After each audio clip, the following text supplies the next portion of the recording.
Hello everyone, कैसे हो आप सब। तो चलो अब जो हम करने जा रहे हैं वो है सीबीएसई क्लास 12 फिजिकल एजुकेशन का chapter number 4 physical education and sports for children with special needs CWSN। बहुत बहुत इंटरेस्टिंग है, बहुत आसान चैप्टर है। तो चलो स्टार्ट करते हैं।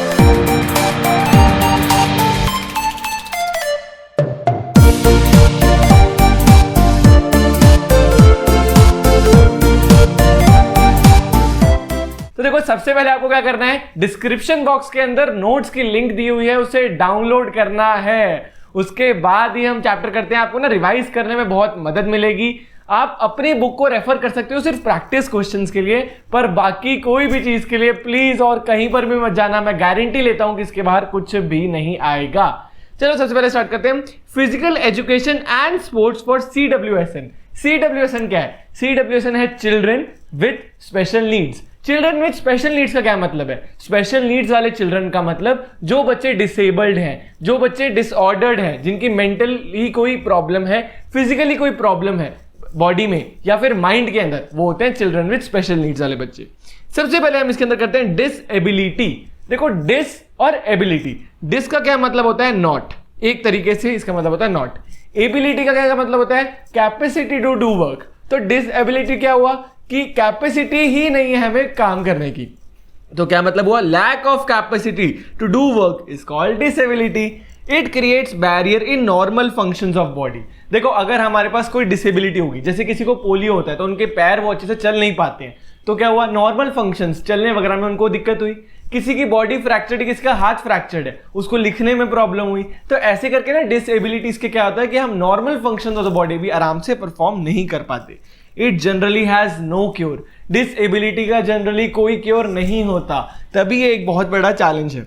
It may be present since birth और ड्यूरिंग लिविंग लाइफ। देखो, बर्थ, कई बच्चे क्या होता है कि बाय बर्थ ही डिसेबल्ड होते हैं। बाय बर्थ उनकी बॉडी में कोई प्रॉब्लम होती है या उनके माइंड या उनके ब्रेन में कोई प्रॉब्लम होती है। पर कभी कभार क्या होता है कि हमें लिविंग लाइफ, मतलब जैसे हम जी रहे हैं उस जीने के लिविंग कोर्स के अंदर अंदर हमें कोई दिक्कत हो जाए। फॉर एग्जाम्पल, आप कोई बच्चे वो पार्क में खेल रहे हैं और अचानक एक बच्चा गिर जाता है और उसके हाथ में फ्रैक्चर हो जाता है। पता चलता है वो परमानेंट फ्रैक्चर हो गया, तो उसका हाथ परमानेंटली डिसेबल्ड हो गया। बाय बर्थ तो नहीं आया था ना, लिविंग लाइफ में। तो बहुत आसान है, बहुत मजा आएगा आपको।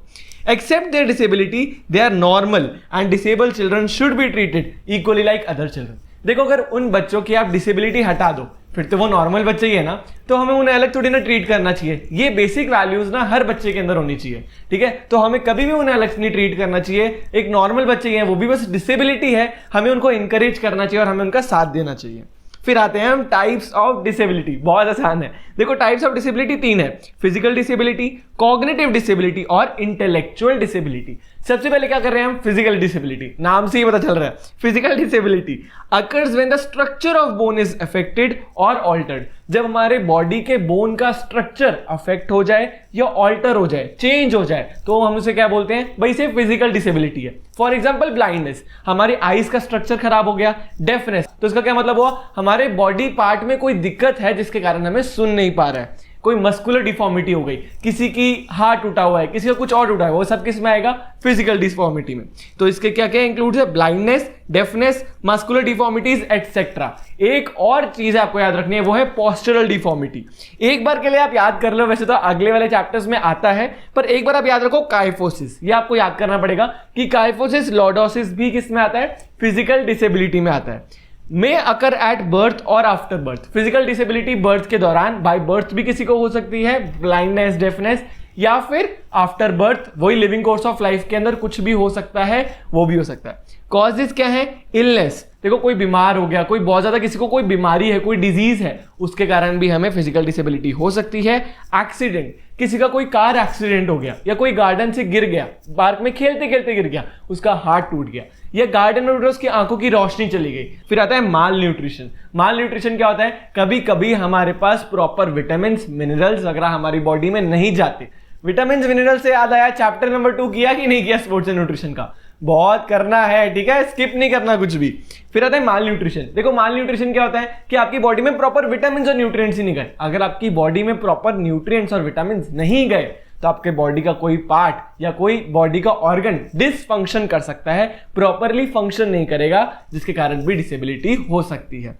फिर आते हैं हम नेक्स्ट पे जो है कॉग्निटिव डिसेबिलिटी।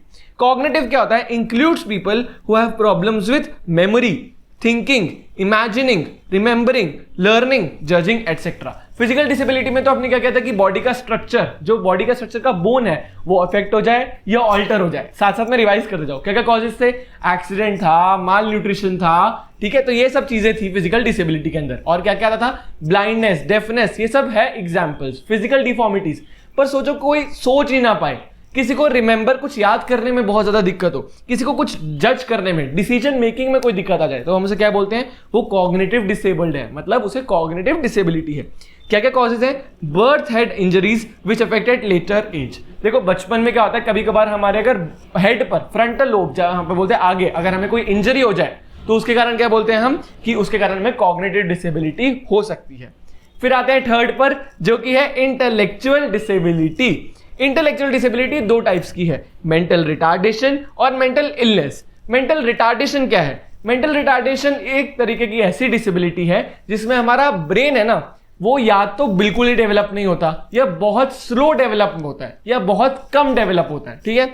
तो क्या है? Means a condition of slow और इनकम्प्लीट डेवलपमेंट ऑफ माइंड। हमारा माइंड या तो स्लो डेवलप होता है या फिर बहुत ज्यादा कम डेवलप होता है, पूरा अच्छे तरीके से डेवलप ही नहीं हो पाता।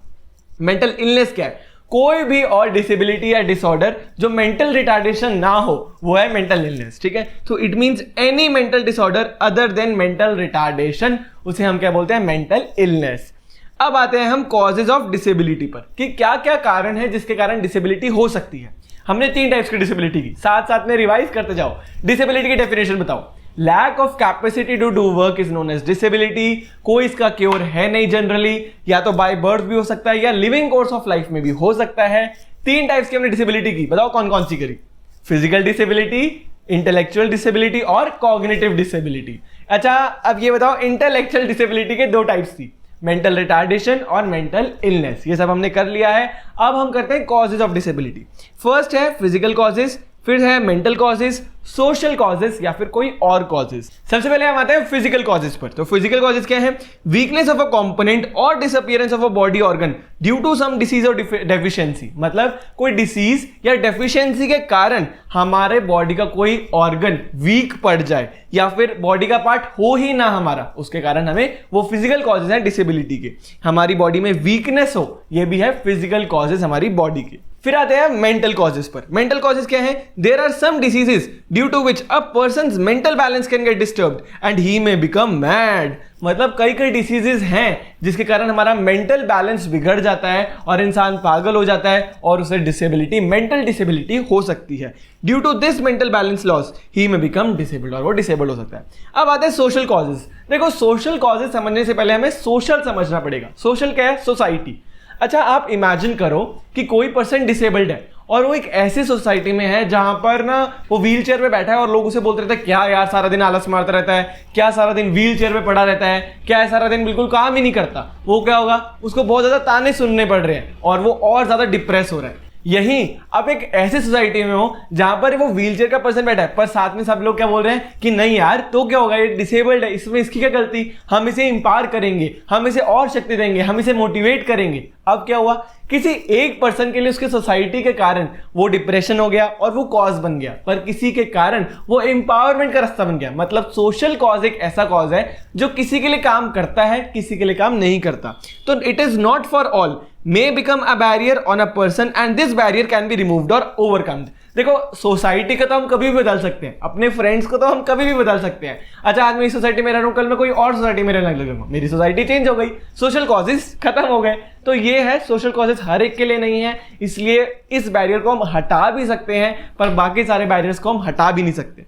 फिर आते हैं अदर कॉजेज। सबसे पहला कॉज है अनबैलेंस्ड डाइट। देखो अगर हम बैलेंस डाइट नहीं लेंगे, फॉर एग्जांपल आपने अच्छा स्पोर्ट्स एंड न्यूट्रिशन किया था कि नहीं किया था, अगर आपको ये याद हो कि विटामिन ए की डेफिशिएंसी से हमें ब्लाइंडनेस हो जाती है, याद है कि नहीं? नहीं याद तो करो, अच्छे से याद करो चैप्टर नंबर 2। अगर हमने विटामिन ए की डेफिशिएंसी है हमें, तो क्या हुआ? हमें ब्लाइंडनेस हुई। ब्लाइंडनेस हो गया, हमने क्या किया था? It is a physical disability, तो हो गई ना अनबैलेंस डाइट से। सेकंड है ऑक्यूपेशन, किसी की जॉब के कारण भी उसे डिसेबिलिटी हो सकती है, बिल्कुल हो सकती है। फॉर एग्जाम्पल आप ले लो, कोई वेल्डिंग कर रहा है, वेल्डिंग आप समझते हो, मतलब लोहे हैं, लोहे को जोड़ना, उसमें स्पार्क्स बहुत प्रोड्यूस होते हैं। हाई अमाउंट ऑफ लाइट के कारण आइज खराब हो सकती है, आइज हमेशा के लिए एक पर्सन ब्लाइंड हो सकता है, इसलिए उसे क्या हुआ, फिर से ब्लाइंडनेस हुई, फिर से फिजिकल डिसेबिलिटी हुई। तो हाँ, ऑक्यूपेशन के कारण भी हो सकता है।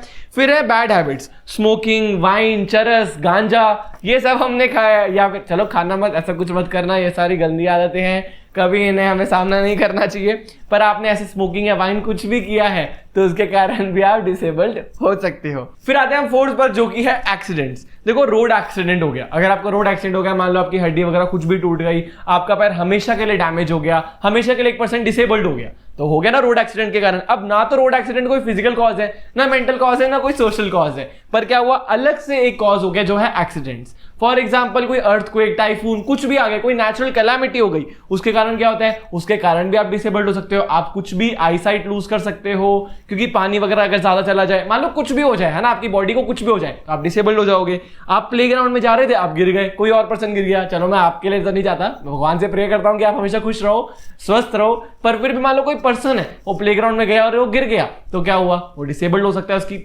हमेशा के लिए परमानेंट बोन डैमेज भी हो सकती है। फिर आते हैं हेरिडिटी। देखो, हेरिडिटी बचपन से, जैसे ये माना जाता है कि कई के ना अगर पेरेंट्स भी डिसेबल्ड हो तो वो डिसेबिलिटी कैरी भी कर सकते हैं। कैसे?